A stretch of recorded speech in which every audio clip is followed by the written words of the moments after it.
Hello मित्रांनो, तर गोट्यातलं उरकले सगळं. आपल्या गायला इंजेक्शन द्यायला लागणार. त्या कानातून थोडी आलेली आहे घाण. हेच झाले बरं. हिला नाही की आज इंजेक्शनची गरज. हिला द्यायच्या. हिला आल्यात थोड्या गाठी. कालच्या पेक्षा कमी आल्यात पण आल्यात गाठी हिला. आपल्या ट्रॅक्टर चालवता गोठा. हायड्रोलिकचा काहीतरी गोठा झाला, त्याला नेले पारगाव नीट करायला.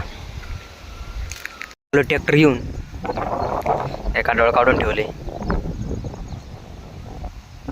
तो खड्डा बुजला इथं तेव्हा आलाय ट्रॅक्टर नाही काय ट्रॅक्टर तेव्हा खाली कडवळ झाले भरून चालले पुढल्या रानात. आता घेतलं तोडलं तर कडवळ पाऊस येतोय कसं काय आल्यास त्या दोन्ही गायांना ट्रीटमेंट करायची. पिळून बघितलं गेलं आल्यात गाठी. त्यांची ट्रीटमेंट करून झाली आहे. त्या गायला दिलं इंजेक्शन, तिला नाही दिलेलं, तिला दिलं. ते आता एवढ्या इंजेक्शनवर कवर झाल्यात. आता यांना नाही परत द्यायची इंजेक्शन. ती चालली आपली संध्याकाळ. त्याला काय आणला